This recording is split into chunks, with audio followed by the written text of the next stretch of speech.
Viajaremos al otoño e invierno de 1976. Lo sé, soy vieja. Es una historia antigua, pero les aseguro que les encantará. En el verano de 1976 decidí, ingenuamente, mudarme a California. Fue una aventura llena de buenas intenciones, se los aseguro, pero un fracaso en todos los aspectos inimaginables. Menos de un año después de mi llegada, regresé a vivir a Arkansas. Tal vez para sentirme en casa, pero también podría ser por mi compañera de cuarto en Sacramento. Estaba un poco rezagada con los movimientos hippies, era muy joven para el verano del amor o las protestas contra Vietnam. Pero fue terrible ver lo que la guerra le había hecho a mi tío. Era joven, muy joven, cuando él regresó, pero recuerdo cómo había cambiado, como si una pequeña parte de él se hubiera perdido en algún lugar de allá. Fue hasta mediados de los 70 cuando sentí la urgencia de mudarme a San Francisco. Mi viejo me dijo que me daría $100 y dinero para el autobús si terminaba la preparatoria y obtenía mi diploma. Así que eso fue lo que hice. Y ese mismo verano me fui a San Francisco en un autobús Greyhound, pero no llegué del todo. Me detuve a visitar a un chico con quien solía acampar en Sacramento, y luego me quedé ahí. Sus padres me ofrecieron quedarme en su cuarto de huéspedes hasta que tuviera suficiente dinero para seguir mi camino. Pero sentía que era como una bomba de tiempo ahí. Así que después de ahorrar mis 2 primeros sueldos, decidí compartir departamento con 2 desconocidos. Fui a conocer al propietario en la casa en cuestión. Él me hizo un recorrido y me mostró mi habitación. La casa era preciosa, con 3 habitaciones, 2 baños y todas las comodidades imaginables en la planta baja. Cocina, lavandería, sala, garaje, y el precio era bastante bajo para un sitio tan lindo. Los 2 chicos que vivían ahí estaban trabajando, así que no pude conocerlos de antemano. Y, por supuesto, tenía prohibido husmear en su habitación, así que desconocía cómo eran. Pero eso iba a cambiar muy pronto. Me mudé a la habitación libre una semana después y conocí a mis 2 compañeros de cuarto. Uno se llamaba Ricardo y el otro Brad. Ricardo parecía un poco raro y descuidado, pero parecía mantenerse en su propio mundo, mientras que Brad era mucho más amable y sociable. La cosa era que Brad tenía que mudarse en algún momento en las próximas semanas, y quería darme información sobre Ricardo antes de irse. En resumen, me preguntó si realmente necesitaba esa habitación y le respondí que sí, que era eso o quedarme en la calle. Fue en ese momento cuando me contó que Ricardo podía ser amable cuando quería, pero que sin duda le faltaban algunos tornillos. Le pregunté qué quería decir con eso y solo me respondió: ya verás, pero sigue buscando otro departamento. Sevi suele tener buenos anuncios. Al inicio, creí haberme involucrado en una amarga rivalidad política entre colegas del departamento y no quería ser parte de ello. No iba a elegir un bando 5 minutos después de llegar, así que decidí actuar con diplomacia. Pero Brad tenía razón. Richard era realmente extraño y no en un sentido hippie agradable. No solo agitaba su bandera de loco, él mismo era la bandera de loco. La primera vez que lo noté fue cuando entré a la cocina. Richard estaba sentado a la mesa leyendo el periódico con una naranja en la cabeza. Le pregunté qué estaba haciendo y él respondía algo como: estoy absorbiendo vitamina C. Me reí pensando que solo estaba haciendo el tonto, pero cuando me volví hacia él, impasible, me di cuenta de que hablaba totalmente en serio. Empecé a explicarle que la alimentación no funcionaba así. Y me pidió que no le diera lecciones sobre lo que pasaba en su cuerpo, porque era su cuerpo y él sabía mejor que yo qué hacer. Le respondí algo como: ok, amigo, como quieras, tratando de ser lo menos agresiva posible. Pero al ver a Brad, admití que tenía razón. Richard estaba loco, pero no sabía hasta qué punto, y pronto lo iba a descubrir. El comportamiento de Richard era curiosamente extraño, hasta que Brad se mudó. No era nada aterrador, solo cosas que me hacían poner los ojos en blanco o sacudir la cabeza. Como el día en que, mientras cenábamos frente a la televisión, Richard se levantó mirando al vacío por un momento, antes de revisarse el pulso y decir: mi corazón acaba de dejar de latir. Brad parecía haberse acostumbrado a su comportamiento porque fingió preocuparse antes de sugerirle que fuera a tomar una siesta, cosa que hizo. Terminó su cena como un niño hipocondríaco y se fue a tomar una siesta para aliviar su corazón muerto. No sé. Como dije, no me daba miedo, solo era aburrido.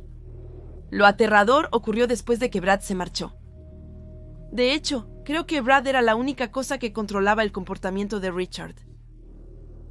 Porque el día que Brad se fue, Richard se volvió terrible.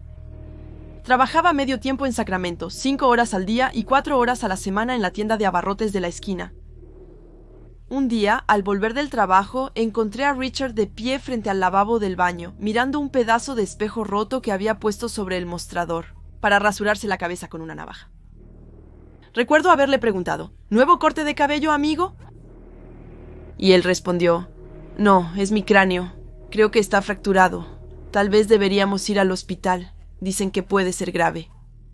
En ese momento, adopté totalmente el enfoque de Brad. Reconocer con amabilidad y retirarse. Pero Richard me respondió que no solo tenía el cráneo fracturado, sino que también podía sentir que algo se movía bajo su piel. No soy doctora, pero estaba 99% segura de que eso era imposible. Al revisarlo no vi moretones, sangre ni nada. Era otra crisis de hipocondría. Un día, mientras cenábamos, Ricardo me elogió por mi jugo de carne. Fue como un doble cumplido, porque también era la receta secreta de mi mamá. Resultó que Brad tenía razón. Ricardo podía ser amable cuando quería. Pero luego arruinó el momento diciendo algo como, sí, cocina súper bien, mucho mejor que mi mamá. Siempre trataba de envenenarme. Otra vez, como con lo de la naranja, pensé que estaba bromeando. Entonces me reí, pero igual que con lo de la naranja, él me miró fijamente, impasible. Comprendí que iba en serio. Pero esta vez parecía muy molesto de que no lo hubiera tomado en serio. Y fue la primera vez que vi salir el lado malo de Ricardo. Me miró fijamente sosteniendo sus cubiertos tan fuerte que sus puños temblaban. Por un momento, realmente pensé que se lanzaría de repente sobre mí. Pero en lugar de eso, tomó su plato, lo limpió y luego caminó hasta su habitación. Unas horas después, se disculpó por haber sido tan grosero. Yo lo perdoné, y así el ciclo comenzó de nuevo. Él actuaba como una persona normal. Luego, comportamientos extraños me hacían reconsiderar la sugerencia de Brad de seguir buscando un nuevo departamento. Pero mientras no trabajara más en el trabajo, irme no era una opción para mí. Si recuerdan bien, me mudé en otoño y el comportamiento de Richard era, en el peor de los casos, bastante extraño durante la mayor parte de mi estancia. Pero mientras más se acercaba la Navidad, más parecía hundirse en una espiral infernal, y resultó que nunca se recuperaría por completo. Y nuestro consumo de drogas suaves solo empeoró las cosas. Como ya lo dije, yo era una hippie tardía, así que cuando Ricardo me propuso conseguir marihuana y dietilamida de ácido lisérgico, simplemente pensé, genial, ¿saben? No pensé que sería una mala idea, dado sus problemas psicológicos. Incluso pensé que las drogas quizá podrían ayudarlo, pero no pude haber sido más ingenua que eso. Así que pensé que un viaje o dos podría ayudar a Ricardo a relativizar un poco las cosas. Pero la droga encendió una especie de fuego en él. Él no la tomaba de vez en cuando, como mis amigos y yo lo hacíamos en Little Rock. Él la tomaba regularmente. Se drogaba todas las noches, durante una semana, hasta que tuve que esconder el pequeño gotero de ácido que nos había comprado. Cuando por fin se recuperó, estaba en muy mal estado. Un día, después de haberse emborrachado, lo escuché bajar a desayunar y lo vi desnudo como si fuera de cristal. Obviamente le grité, «Richard, pero vístete, por el amor de Dios». A lo que él simplemente respondió, «¿Por qué?». Agarró unos cereales, los vertió en un tazón y luego se sentó a comer. Me sentía cada vez más incómoda y no podía obligarme a comer frente a un hombre desnudo así. Entonces me levanté y me fui. Gran error, realmente no me importaba mucho eso de la desnudez. Entonces él lo tomó como un pase libre. Y mi compañero de cuarto empezó entonces cada vez más seguido a pasearse por la casa, totalmente desnudo y de manera exasperante, encaramado a su botella de Jack Daniels. La mayoría de las personas a las que les he contado esta historia dicen que se habrían ido en el momento en que empezó lo de la desnudez. Pero ¿qué puedo decir? Eran los años 70. Yo también era una chica un poco rara. Entonces, si no podía lidiar con un chico raro de Sacramento, ¿cómo iba a soportar toparme con los hippies de San Francisco? Una vez ahí, No, pero la gota que derramó el vaso fue el día que llegué a casa y lo encontré preparando cócteles. Entonces, como decía, un día llegué a casa y escuché la licuadora zumbando en la cocina. Esperé a que se detuviera para llamarlo al entrar a la sala, pues debía pasar por ahí para ir a la cocina. Luego le pregunté qué estaba haciendo, a lo que él solo respondió que preparaba cócteles, con ese tono plano y apagado que indicaba que estaba borracho. Pero al entrar a la cocina sentí un fuerte olor a whisky mezclado con algo más. Siguiendo lo que había hecho, Ricardo evidentemente había intentado limpiar su desastre, lo cual no era propio de él. Pero no había sido del todo minucioso, ya que, sobre la encimera, blanca lisa, podía distinguir rastros de un líquido rojo espeso. Me acerqué, pasé mi dedo por una de las marcas y noté una textura claramente pegajosa al deslizarla entre mis dedos. Richard, dije, esto es sangre. No, respondió él. De repente sentí la necesidad de levantar la tapa del bote de basura, pero al mismo tiempo me sentí aterrorizada. La sangre en el bote de basura podía pertenecer a cualquiera, sin importar su origen. De hecho, al ver una pequeña huella dactilar ensangrentada en la tapa del bote de basura, estaba segura de que iba a encontrar los restos ahí. Después, abrí el bote de basura y hallé una bolsa de papel ensangrentada, de la cual sobresalía una cola rayada de mapache. Durante la discusión que siguió, cuando le pregunté qué demonios estaba haciendo, intentó calmarme con una excusa que nunca voy a olvidar. Detuvo brevemente el zumbido de la licuadora y dijo, «Es para evitar que mi corazón se encoja». Luego, continuó triturando su mezcla marrón de refresco, hielo y lo que supuse que era carne de mapache. Este hombre creía que padecía una extraña enfermedad que estaba marchitando su corazón, y que el remedio era mezclar carne orgánica de animales capturados con Jack Daniels y, por supuesto, Coca-Cola. Como ya lo dije, esa fue la gota que derramó el vaso. En ese momento, otro chico se mudó con nosotras. Hablamos de ponerle una especie de ultimátum a Richard, o se ponía las pilas o se iba. Pero como su locura había llegado al punto de matar animales y comerlos crudos, decidimos que lo mejor era irnos de aquí. Esa noche llamé a mi viejo amigo de campamento y le supliqué que me dejara volver a la habitación de invitados de sus padres. Seguí trabajando en el Safeway por un tiempo, hice algunas horas extra, y como no pagaba renta en la habitación de invitados, era mucho más fácil ahorrar para poder pagar el autobús. Nunca volví a saber de Ricardo, y cuando finalmente me fui de San Francisco en enero de 1977, ni siquiera pensaba en eso. Poco más de 2 años después, en marzo de 1979. He vuelto a casa de mis padres en Little Rock. Me he recuperado y trabajo en otra tienda de abarrotes, con la intención de inscribirme en la universidad. A veces me levantaba muy temprano e iba a la tienda como a las 6:30 para ayudar al dueño a preparar la apertura, desempacando y acomodando los periódicos cerca del mostrador en la entrada. Solía tomarme mi tiempo para hacerlo mientras tomaba mi café y hojeaba las páginas deportivas, muy lejos de la vista indiscreta del dueño que contaba el dinero o algo así en su oficina. Pero una mañana vi un gran titular en el National Enquirer, creo, que decía algo como «Fecha del juicio del asesino caníbal fijada». Por supuesto, no era el tipo de titular que uno leía todos los días. Entonces empecé a leer el artículo para obtener más detalles. ¿Y adivina qué nombre vi? Después de solo unas cuantas líneas, bingo, el de mi antiguo compañero de cuarto loco, furioso, Ricardo Chase.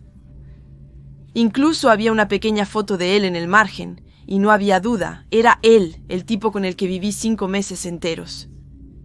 Son solo recuerdos, así que deberías buscar en internet para obtener más detalles.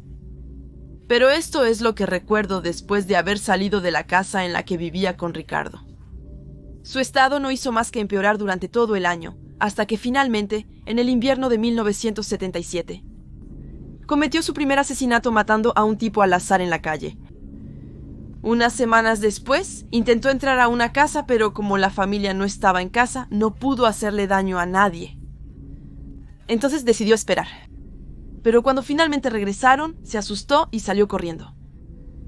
Entonces la familia llegó a casa y descubrió que Ricardo había entrado en la habitación de su bebé antes de ir al baño con las cosas del niño. Estaba completamente trastornado. Poco después, intentó otra invasión de domicilio y esta vez mató a una mujer embarazada. Pero aquí viene lo verdaderamente inquietante. Antes de tener relaciones con su cuerpo, leí que también le metió excremento de perro en la boca a la pobre chica. Es difícil entender qué motiva a alguien a cometer un acto tan descabellado. Seguí el caso por un tiempo y me alegré al saber que fue condenado a muerte por las cosas que hizo. Pero se suicidó antes de ser llevado a la cámara de gas. Creo que quería irse bajo sus propios términos. Lo único que me molesta es que algunas personas dicen que no estaba loco, que sabía lo que hacía cuando mataba a sus esposas y les hacía esas cosas atroces. No digo que no mereciera morir para nada. ¡Rayos! Yo misma habría tirado la silla de inmediato si hubiera podido. Pero lo que realmente es una locura es decir que no lo era. ¿Entiendes? Viví con ese hombre, comí con él, me drogué con él. Conozco a Richard Chase y él ya había perdido la cabeza mucho antes de empezar a matar.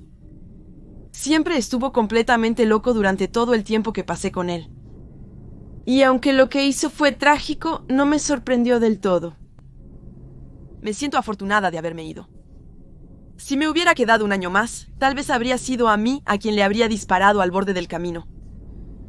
Pero lo que realmente me costaba no era el síndrome del sobreviviente, o como sea que le llamen a eso. Pero lo que me pregunto es cómo es posible volverse tan malo. Viví con el idiota más grande de la Tierra. Héctor era un chico de 1,80 m, afrolatino, que venía de Nueva Jersey y que tenía dos formas de ser muy distintas. O era un torbellino de ira, o se reía frenéticamente. No había muchos puntos intermedios. Cuando lo encontrabas de buen humor, era tolerable, pero era totalmente insoportable cuando estaba en uno de esos estados de ira. Era un roadie para una banda de post-hardcore que hacía muchas giras en la costa este. Esa era una de las pocas ventajas de ser su compañera de cuarto. Pasaba semanas fuera, pero seguía pagando la renta. Pero en cuanto estaba ahí... Bueno, aquí tienes un ejemplo. Estamos en julio en East Harlem. Las ventanas están abiertas, música latina se escucha desde otras ventanas. Y estoy tomando una limonada de durazno sureña, como en La vida es bella. De repente, Héctor llega al departamento cubierto de polvo de ladrillo, diciendo: ¿Tienes ladrillos? Los necesito. Era repartidora de Uber mientras esperaba despegar mi carrera como comediante. Así que no tenía ladrillos. Y aunque ese hubiera sido el caso, no los habría compartido con Héctor. De repente él dijo: «Hay ladrillos en el techo». Y entonces sale rápidamente del departamento y se dirige hacia la escalera del edificio. Oigo a unos niños gritar bajo la ventana, así que me asomo para verlos. Niños de 11 años gritaban cosas en español frente a nuestro edificio. Y me ve y empiezan a hacerme señas obscenas y otras cosas antes de que todos se dispersen por todos lados. De repente, ¡pum!, un ladrillo cae en el lugar donde estaban antes de dispersarse.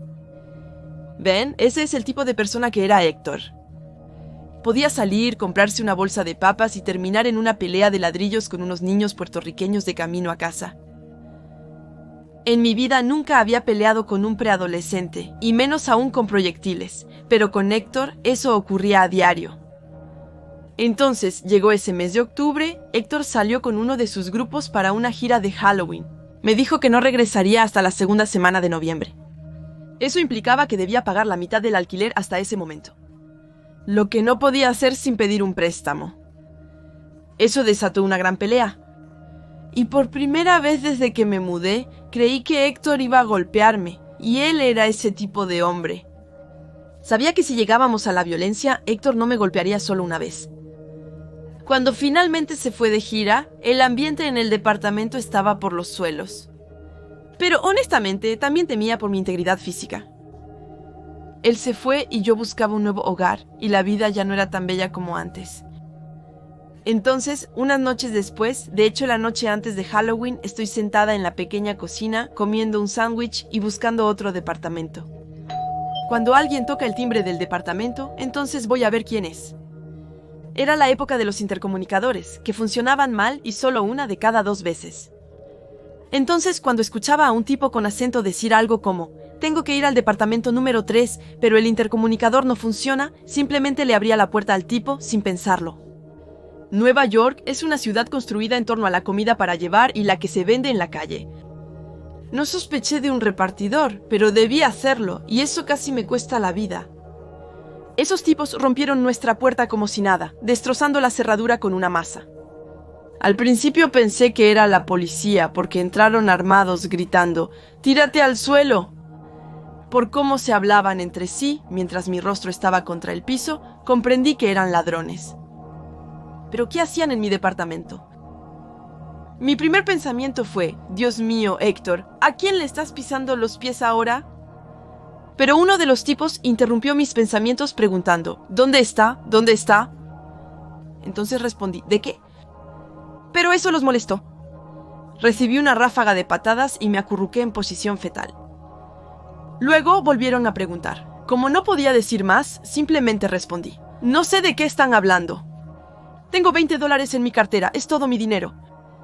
Esa oferta los molestó y me golpearon de nuevo antes de registrar el departamento, como si estuvieran buscando algo. Lo voltearon completamente. Y cuando digo voltearon me refiero a que realmente destrozaron todo. Rompieron cosas deliberadamente al desmontar los cajones y arrojarlos sobre otras cosas. Fue una destrucción total en todo sentido. En ese momento tuve tiempo de observar a algunos de los chicos. Todos estaban golpeados o tenían cosas en la cara, estaban vestidos completamente de negro y llevaban guantes. Todo el paquete. Eran asaltantes profesionales. Probablemente robaban a traficantes de drogas para ganarse la vida. Pero Héctor no era un traficante.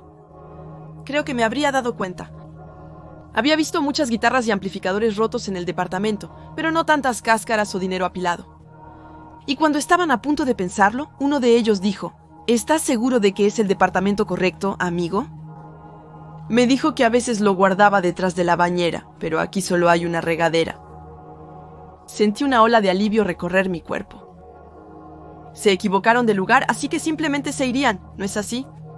Quizá tomar mi celular para que no llamara a la policía. Entonces les dije que mi celular estaba sobre la mesa, junto a mi plato, y que no llamaría a la policía si se iban. Quizá no fue la mejor idea, pero te vuelves tranquila respecto a las posesiones materiales cuando alguien tiene una Glock en la mano. Los asaltantes se detuvieron y se miraron.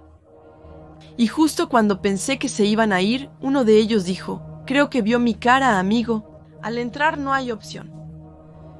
Uno de ellos tenía la pistola, y el que quería matarme intentó quitársela de las manos al que la tenía, pero este último no quería soltarla.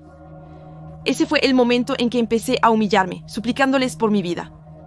No estaba muy orgullosa y orinarme encima no era una metáfora, pero así fue. Ellos discutían sobre matarme, yo les rogaba que no lo hicieran, pero era puro caos.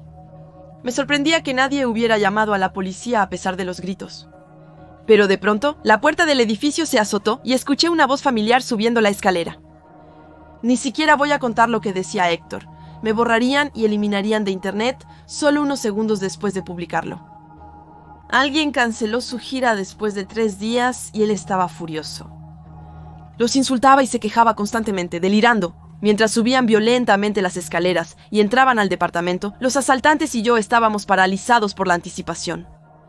Entonces, justo cuando Héctor estaba a punto de entrar al departamento, dijo algo como, «Oye, tengo tu dinero, pinche llorón». ¿Qué? El tipo apuntó su arma a Héctor mientras entraba al departamento. Al observar la destrucción en la que acababa de entrar, Héctor gritó, «¿Pero quiénes son ustedes?». Ramé gritó, «¿Y tú quién eres?». Héctor ya estaba lejos, babeando y con un ojo que parecía salirse de su órbita. «Vivo aquí». Luego, les juro, veía a Héctor transformarse en Jason Bourne. Bajo y con un poco de sobrepeso, se quitó la mochila de los hombros y se la lanzó al asesino. Falló su objetivo, pero mientras se reorganizaba, Héctor tacleó al tipo sobre la alfombra y empezó a gritarle. Los otros 2 chicos se unieron a ellos y pensé, «Dios mío, alguien va a recibir un balazo». De repente, Héctor se levantó y golpeó a puñetazos a los 2 chicos, hasta que cayó al suelo. De inmediato, los 2 chicos retrocedieron con las manos en alto, mientras Héctor sostenía el arma que casi lo mata, ordenándoles que se alejaran. Su rostro sangraba y estaba totalmente ebrio. Pero ahí estaba, tras ganar una pelea contra 3 tipos, uno armado. Knockout se sentó sobre la espalda del tirador, les dijo a los otros que salieran del departamento y me pidió llamar a emergencias. Fue solo cuando la policía llegó para arrestar al tipo que Héctor había detenido que se dio cuenta de que lo habían apuñalado en el hombro, esa noche mientras le cosían en el hospital. Estaba clasificando las cosas, barriendo los vidrios y cerámicas rotos, y tratando de ordenar el departamento nuevamente. Regresó a la 1 de la mañana, aún borracho, a pesar de la advertencia del médico de no beber con sus analgésicos. Y empezó de inmediato a quejarse del asalto. Yo simplemente seguía limpiando, deteniéndome solo para decir algo profundamente sincero.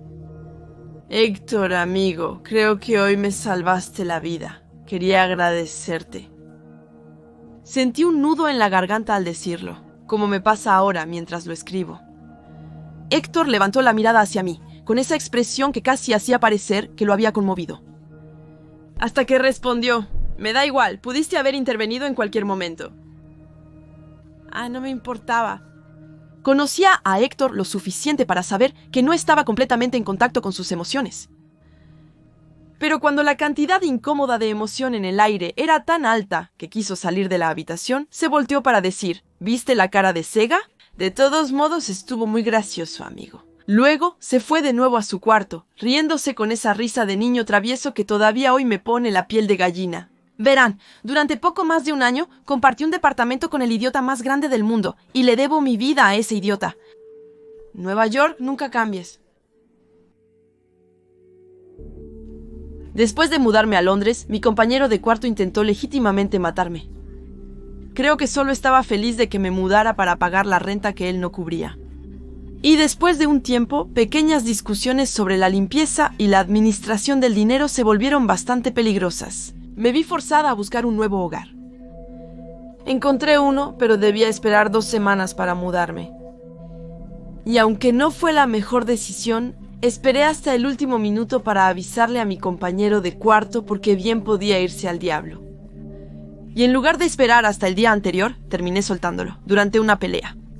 Una semana antes de mi mudanza, empezó a hacerse la víctima diciéndome que lo estaba condenando a quedarse sin hogar. Pero si no fuera por su actitud de gran snob respecto al trabajo, tal vez habría tenido un poco más de empatía por él. Las dos fumábamos en el departamento. Entonces, al día siguiente de nuestra pelea, me desperté, me di la vuelta y agarré mis cigarrillos para encenderme uno antes de empezar el día. Admito que fumar en mi cuarto no es el hábito del que más orgullosa estoy, pero era mejor que enfrentarme a él desde la mañana. Deslicé el cigarro entre mis labios, agarré mi encendedor, pero la maldita piedra de ese aparato viejo estaba rota. Lo intenté repetidamente, pero estaba arruinada. Salí de la cama y fui a la cocina, aún en busca desesperada de un encendedor. De repente, mientras deambulaba por la cocina, me llegó un olor horrible a gas. Y bajo el zumbido del tráfico afuera, escuché que el gas se escapaba de la estufa. Ese psicópata encendió todas las hornillas, sabiendo que yo prendería mi cigarro y haría explotar el departamento. Me apresuré a apagarlas, abrí todas las ventanas del departamento, bajé corriendo y llamé a los bomberos. Mi compañero de cuarto fue interrogado con cautela. Pero sin pruebas, la policía tuvo que liberarlo. El dueño mostró mayor comprensión. Acordamos retirarlo del contrato de arrendamiento mientras cambiaban las cerraduras. Aparentemente, llevaba un tiempo intentando deshacerse de él. Al final me quedé en el departamento. Mi único temor era mi ex compañero de cuarto. Pero como él era sospechoso de lo que seguramente llamaban un accidente, creo que tenía demasiado miedo de seguir el caso e intentar vengarse. Sin embargo, eso me perturbó por un momento pensar que alguien podía ser tan vengativo cuando yo solo quería mudarme. Investiga a las personas con las que vas a vivir. Sabes, eso podría salvarte la vida.